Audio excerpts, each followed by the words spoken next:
The Oath of the Crown Lock. The Oracle of Karnak. In the year when the Nile rose higher than any living elder could remember, a singer of the great Ammonius, Lady Haile, walked beneath the forecourt of Karnak with a grief that did not show on her painted eyes. Her husband, Pamia the temple scribe, kept pace at her side, counting beads and prayers.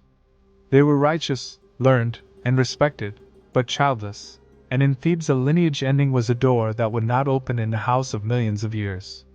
They approached the bark of Ammonius as it rocked on the shoulders of priests, its gilded prow flashing like a knife of sunlight.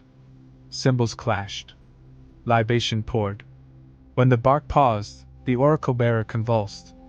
His voice, threaded with something not human, spoke into the hush. Lady of Song, man of the reed pen, weep no more. A son will be woven for you from the breath of dawn. Mark this, do not let iron or flint bite the child's crown lock. Keep him from strong drink and corrupt oaths. As long as the braid remains untouched and his vows unbroken, the hawk of Horus will ride his shoulders. He will lift what 20 men cannot, and he will break the yoke of those who grind the poor. But mark also the ripple that unravels boats. Love will be the current that carries him from shore. Haile's tears fell into the temple dust. Pamia kissed the ground and drew a sign of protection over it. The oracle swayed and fell quiet. Within a season, the singer's belly rounded like the moon. When the child came, swiftly, with a cry like a trumpet, Haile wrapped him in linen woven with the glyph for life and named him Menhotep, enduring as peace.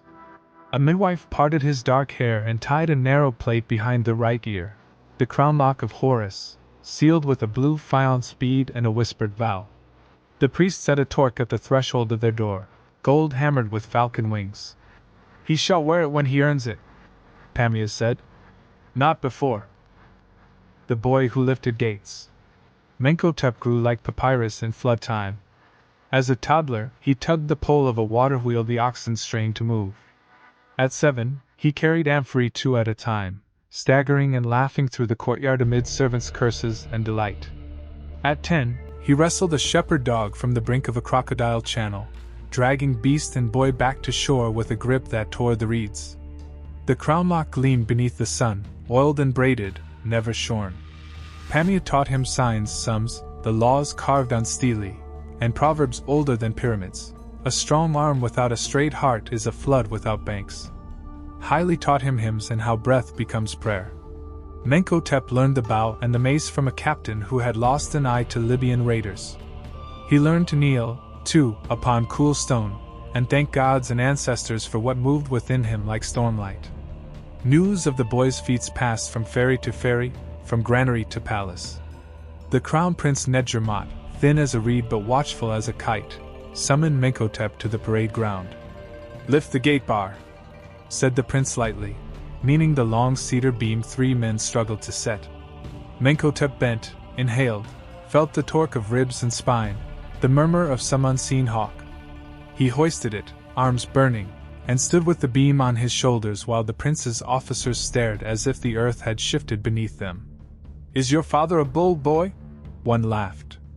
My father writes the words that bind contracts, Menhotep said, grinning. Perhaps I am the witness seal. The prince's smile was small and private. After that day, a messenger brought a leather baldric and a short bronze sword with a falcon on the hilt. Menhotep entered the guard of the Horizon Gate as the youngest to ever wear its sash. Priests noted the torque at Pamia's door and murmured, but Haile only sang her son to sleep. You are the river in its season, rise, but carry fields, not houses. The Red Crown League. Thebes shimmered with gold leaf and incense, but beyond its white walls the Red Crown League tightened its grip. They were not foreign. They were men from the delta and the desert who had sworn to Set, Lord of Storm and Spear, and to a vizier named Intef whose smile never reached his eyes. They taxed ferries thrice, seized barley meant for temple kitchens, and sold soldiers paid to salt merchants. In villages from Perbas to the Fayum, mothers cut grain stalks half-ripe because gangs arrived before the harvest moon. On a night when the ibis called from the canal and Thebes slept heavy with heat, raiders in crimson sashes slipped into the artisans' quarter. They broke the bronze hinges of the coppersmith guild house and came out with baskets like beetles carrying sunrise. Menkotep, on patrol at the horizon gate, heard the faint clatter, felt the hawk stir. "Open!" he told the ox-cart driver in the road. "No pass, master," the driver bleated, pointing to a scrap with a seal. He smelled of sesame oil and fear. Menkotep set a hand to the cart's side, and, gently as one turns a sleeping child, tilted it until ingots slid and rang on the stones. The guards found sashes and knives hidden beneath the cabbage leaves. The driver bolted. Menkotep leapt, caught, and pinned him with a knee. By dawn the city whispered a new name, Gate Lifter. By moonrise a courier from the palace brought a summons. The king, old and beautiful as a statue, sat beneath a fan of ostrich plumes, embalmer's perfumes lingering in his robes. The crown prince beside him, quiet as ever. "We have need," said the king. "This league coils like a kite above the granaries. Would you take oath as commander of the river road?" "I will, Majesty," Menkotep said, the crown lock cool against his neck. He spoke the vow, no strong drink, no broken word, no hand lifted in anger against the poor, the braid uncut, the torque unworn until earned by justice. The king's steward clasped Menkotep's wrist with the gold of office. Haile wept again, but this time for joy and fear braided together. Lady of the House of Life. It was the season of Shema when scribes gathered under sycamores at the Parank, House of Life, to argue gently and sharpen reed pens. Menkotep went there to audit tax rolls and to order extra barley for a village whose fields had drowned. He found instead a voice explaining star risings with a clarity that made numbers glow. She stood before a plaster board painted with constellations, a woman in linen shabby white, hair braided with lapis threads, a pen tucked like a dagger at her ear. She pointed with a thin date palm rod. "When Sapet rises, the river rises," she said. "But mark the variance, when priests rest on habit, poor men swim." Her name was Meritank, beloved of life, daughter of a late astronomer and a living librarian. She wrote neatly enough to shame older men and spoke with courtesy sharpened by wit. When Menkotep asked for the barley allotments, she frowned, flipped ledgers, and said, "Someone has pulled reeds from beneath this mat. Vizier Intef has his own tallyman," Menkotep said carefully. "And you have arms like pillars," Meritank replied, eyes bright. "But pillars fall if they stand on wet clay. Sit. We will fix the clay first." That day turned into many. Menkotep brought petitions. Meritank brought proof. He brought guards to warehouses. She brought scrolls with seals Intef could not deny. She met him at dawn on the quay with papyrus boats of numbers, and by dusk he returned with freed sacks of emmer for hungry children. Admiration took root like a sycamore that finds water deep down. When Menkotep laughed, Meritank smiled. When he blushed, she pretended not to see. Rumor is a faster boat than love, and soon the palace courtyards buzzed. "The gate lifter courts the lady of the House of Life." Some said it with warmth, others with a thin edge. In his shadowed colonnade, Vizier Intef listened and filed the knowledge like a fine obsidian flake. Feats carved in sunlight. Intef tightened the levy on fishermen. Menkotep loosened it by capstan and decree. The League sent 20 men to ambush him in a canyon of burnt red stone east of the Nile. Menkotep came back alone, dusty but alive, carrying a snapped oar with teeth marks in it. "A hippo tried to eat our boat," he told Meritank, setting the chewed oar by her desk. She laughed until she cried, then wiped her eyes and said, "I will paint this on a tomb wall if they let me." When a caravan of copper was seized on the desert road, Menkotep rode at night. The gate of the fort was iron-bound, taller than a 2-story mastaba. He planted his feet, lifted the beam that held the doors, and drew it up like a fisherman hauling net. The soldiers behind him stood stunned, mouths open as if catching dates. Menkotep leaned the beam aside and smiled at the bewildered gatekeeper. "You may open now." Stories exaggerated, as stories must, but truth needed no salt. He dragged a broken chariot to safety between 2 rocks as arrows sang. He climbed a collapsed quay with a child tucked under each arm. He waded into a crowd where grain was being weighed unfairly and lifted the scales until the overseer went pale. Wherever he passed, the Red Crown League flattened itself like snakes under a basket or flared like cobras, only to be pinned. At the Parank, Merit charted his routes, found patterns in theft, and whispered to sympathetic priests when a public word would have broken fragile alliances. "You are the lion," she told him once, eyes shining. "I am only the girl who knows where the antelope drinks." He shook his head. "Without you I am a roar that wastes breath." Behind their alliance, the Crown Prince Nedjermat watched. He asked Merodach one evening, in the library's blue light, "Do you admire our commander only for his shoulders?" "I admire him," she said, "because he bows to the right things." "And what do you bow to?" the prince asked, not quite smiling. "To what endures," she said, looking at the papyrus roll titled on the weighing of the heart. The vizier's offer. When persuasion fails, the crooked heart rents a new approach. Intef sent Merodach an invitation written in his own elegant hand. Consultation regarding celestial omens and their effect on tax calendars. She was not naive, she told Menhotep and the prince. Nedjermat advised caution. Menhotep wanted to attend in her place. "I speak numbers to him," Merodach said softly. "He will show his teeth if he thinks I cannot count." Intef's reception chamber was cool, perfumed with lotus. A harpist played softly in the corner. Incense smoke climbed like a snake. The vizier rose and bowed, a shallow tilt. "Lady of life, your reputation is the Nile's own length. May it flood your ledgers with sense," Merodach said pleasantly. He showed her tablets and scrolls that proved nothing and suggested everything. Then his servants withdrew, and the harpist's tune curled into silence. Intef poured pomegranate wine he did not drink. He set down the cup and leaned forward. "You could be mistress of archives from Memphis to Elephantine," he said. "Marble thresholds, cedar chests. Your name cut into granite. I have the power to grant such a life." Merodach held his gaze. "What would it cost?" A question answered. "The commander's strength, what preserves it? He does not tire. He breaks beams as if they are papyrus. He has a god at his shoulder. I wish to know which god, and how the cord is tied." Merodach's pen lay between her fingers. She did not fidget. "You flatter him." Intef's smile was a sickle in sunlight. "I do not flatter. I measure. No man is invincible. Tell me where his brick is loose." Merodach rose and smoothed her dress. "If you want him gone, fill the granaries and make justice cheap. He will be unnecessary, and he will go home to his mother." The vizier's eyes cooled. "You refuse?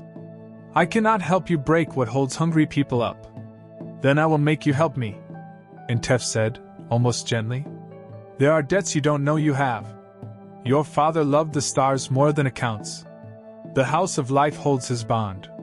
It would be a pity if copyists lost their wages and blamed the astronomer's orphan." Merodach's mouth went dry. "You would punish scholars?" "I would move counters on a board," he said. "And I never play alone. Consider." She left with a throat that felt lined with dust. At the door, the harpist's music resumed. Outside, the sun was brutal and honest. She stood a long time in it before walking toward the quay, where the river smelled of life. The vow and the lock. That night, Merodach went to Menhotep's courtyard. Palm shadows patterned the plaster wall. A cat skulked, tail twitching. They spoke beneath fig leaves and stars. "Intef threatened you?" Menhotep asked, anger hot and quick. "He threatened the House of Life," she said. "And by that, all who read and all who eat, because we balance measures." Menhotep paced. The crownlock brushed his cheek. "He wants to know how this strength is tied to me."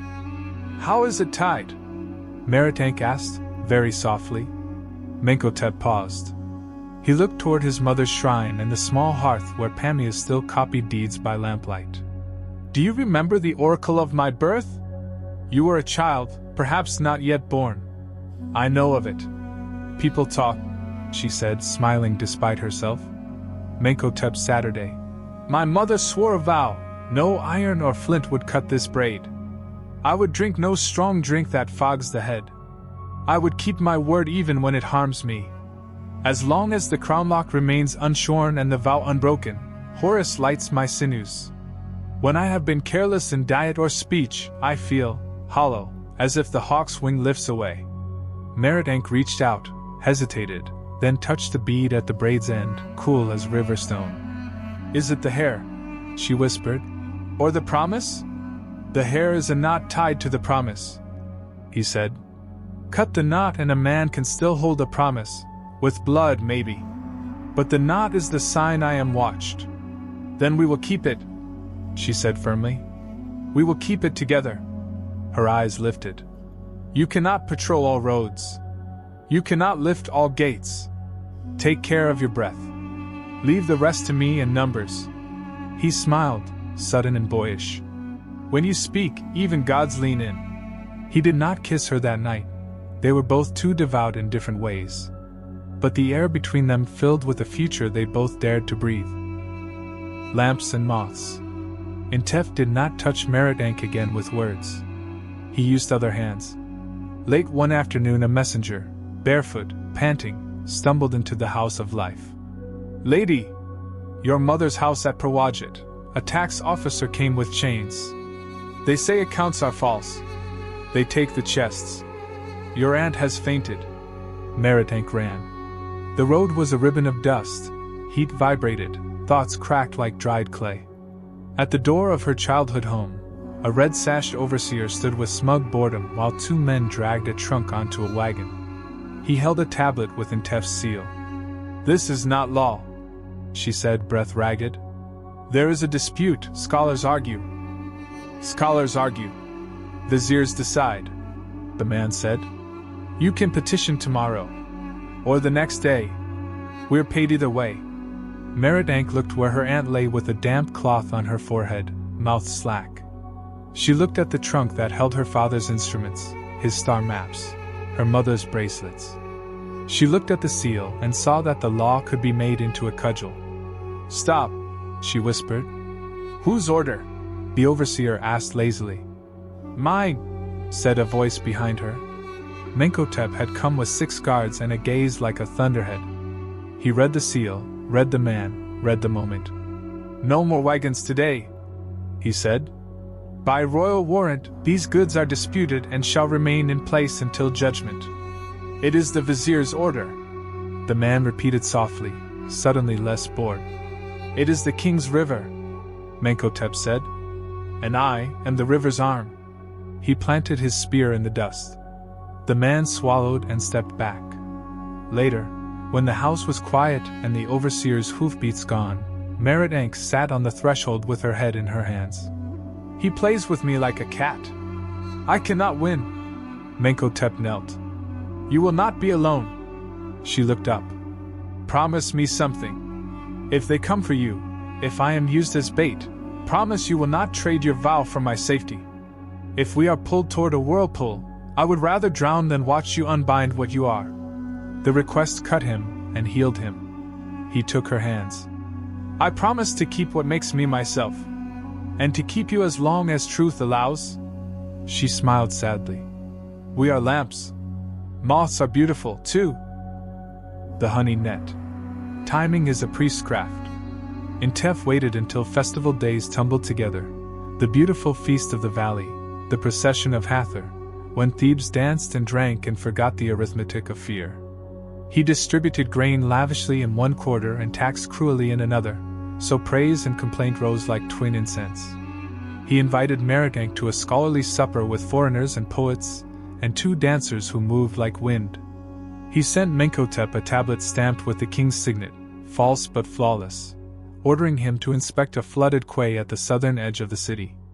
Merodach did not want to go. She went because abstention is its own message. The supper was clever, glittering, slightly sour. Intef quoted love poetry with an admiration he did not feel. He asked Merodach about the faint star that haunted the belt of Sa and nodded, pensive, when she answered. He poured wine but did not press it. After midnight he let weariness show and dismissed the party. Only Merodach and the harpist lingered. One more riddle, Intef said. Suppose a man keeps a promise with a token, say, a braid. Suppose the token is a rope across a river. Would you not loosen it to save a boat that carries a city? Maritank was tired, clever, and raw. A city cannot cross a river on a rope. It needs many boats. Intef's eyes hardened. Sometimes it needs one. And what if I hold the only oar? She bowed and left. On the far quay, the inspection was a trap. No water, only men. Menkotep saw it a breath too late, and by then the net had been thrown, literally a net, weighted and slick with oil. He threw 2 men off the pier, snapped a weight cord like a papyrus reed, and would have escaped if a boy hadn't stepped from a doorway with a coin-bright knife and cut the strap of Menkotep's sword. The commander fought hand, elbow, shoulder, but numbers are a river no swimmer can argue with forever. They bound him with bronze bands, gagged him, and took him not to a cell but to a clean, quiet courtyard under the vizier's house. Intef waited beneath a tamarisk. "It is easier for the hawk to fall when the perch is cut," he said gently. He gestured. 2 men held Menkotep while a third approached with a razor. Maritank, brought by a side gate in a veil, gasped. "Do not," she said. "Intef, no." "No?" He was almost amused. He lifted his hand. The razor gleamed in torchlight. Menkotep's eyes found Maritanka's through the veil. He shook his head, slow, deliberate, and closed his eyes. Maritank moved. "Wait," she said. Her voice was steady in a way that meant it was breaking somewhere unseen. "I will do it." The cut. There are moments when the world thins and every sound is separate, and the heart is a drum you hear from far away. The vizier's men stepped back. Maritank took the razor, and it weighed nothing and everything. She lifted Menkotep's crown lock with fingers that remembered tracing the bead like a star. She whispered, not to Intef, not to Menkotep, but to whatever listened beyond men. "I am undoing this not to save what we can. Measure me gently." She drew the blade. Hair fell like a shadow cut loose. The blue bead slipped and struck the stone with a sound she would hear in dreams for years. Menkotep bowed his head as if a great hand had touched him. The knight exhaled. The hawk lifted away. Intef smiled, thin and satisfied. "Thank you, Lady of Life," he murmured. "Leave them." When they were alone, Menkotep opened his eyes. There was no accusation in them. There was horror and a quiet that frightened her more. "I betrayed you," she said, shaking. "You saved my body," he said, voice hoarse. "My vow is wounded, but it is not dead. You did what you thought you must." He swayed. It was as if the heaviness of bones returned to him all at once. When the guards came, he did not fight. They took him to the old granary by the river, a dark place that smelled of damp straw, and left him with his hands bound and his face turned toward a wall that remembered grain. As for Maritank, Intef thanked her with a purse of silver and a promise to release the house of life's debts. She took neither. She went to the river and washed her hands until her skin was raw, and still the thin ring of sound did not leave her ears. Darkness and sand. Intef did not slaughter Menkotep. He preferred slow theater. The commander was led out at noon the next day and displayed on the steps of the tax court, no longer wearing the baldric, hair newly ordinary. The crowd murmured.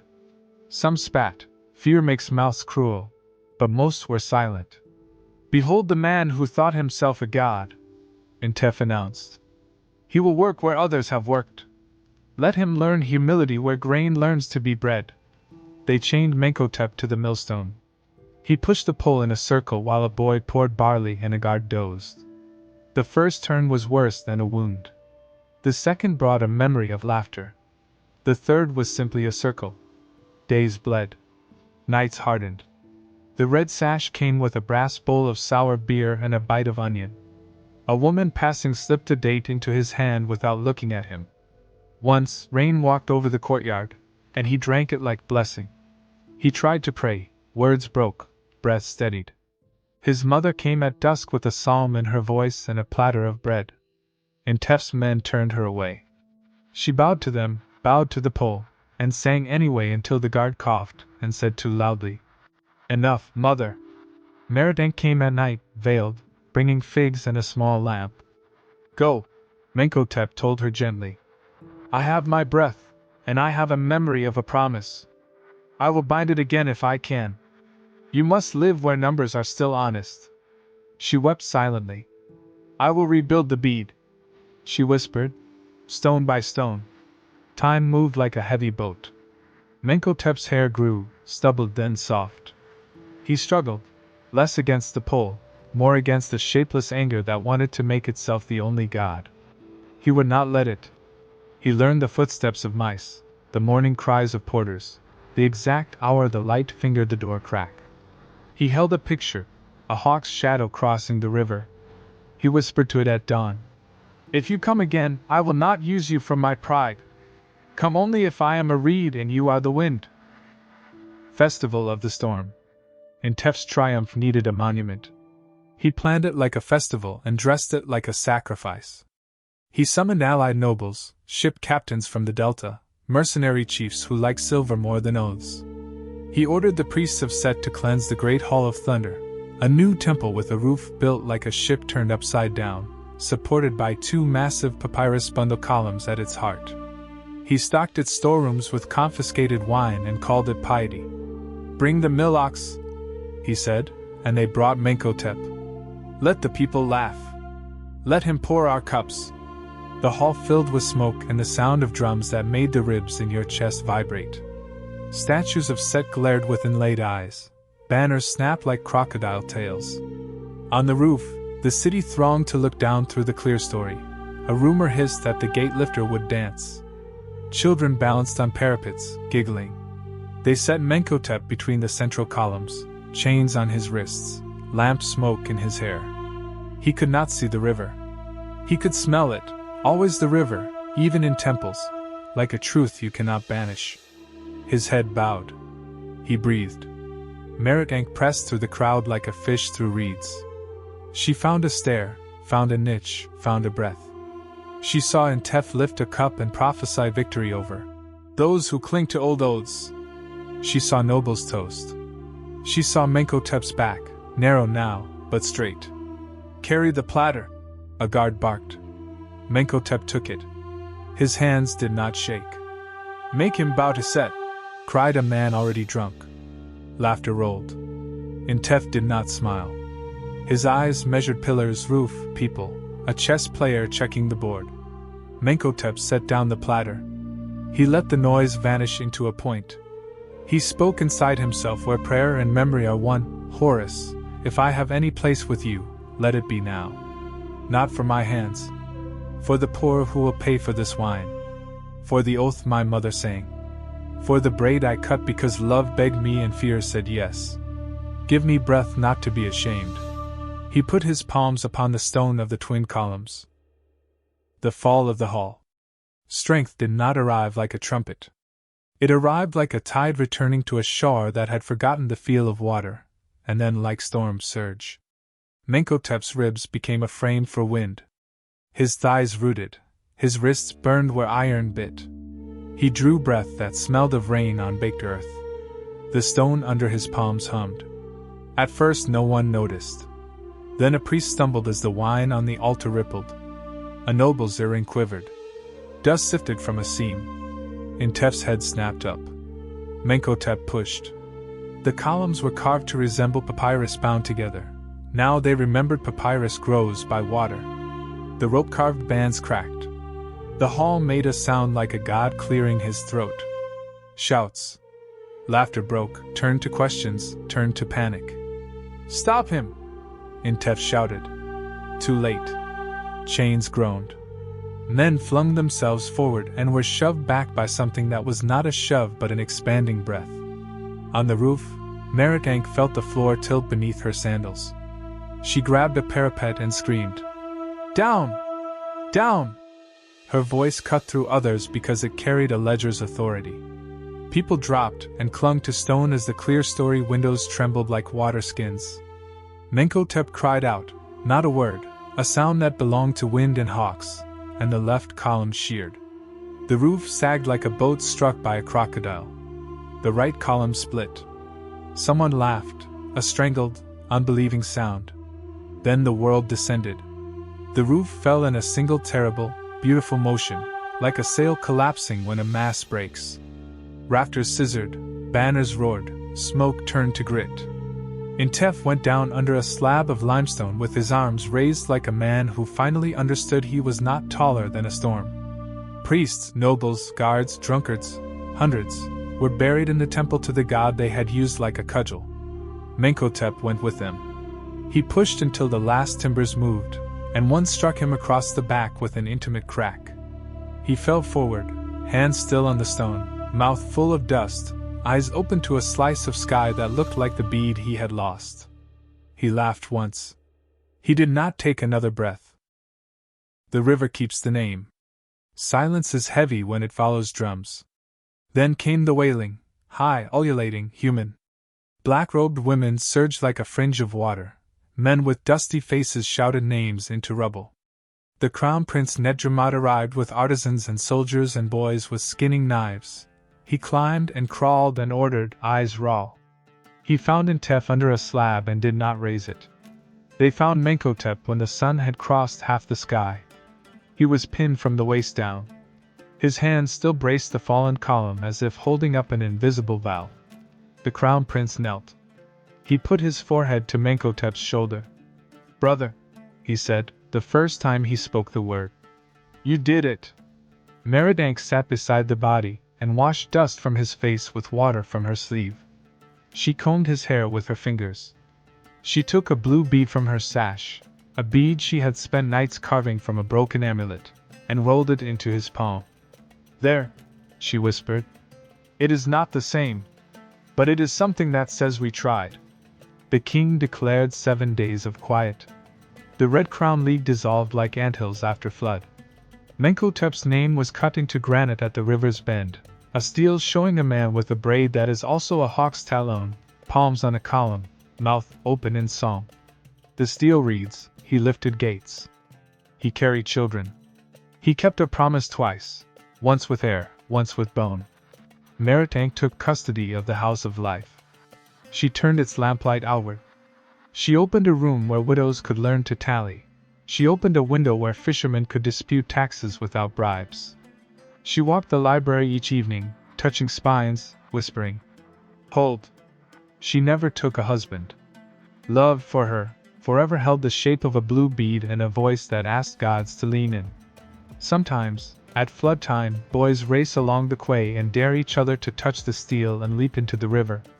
They say a current there takes you farther, faster, safer than anywhere else, as if a great arm still lifts.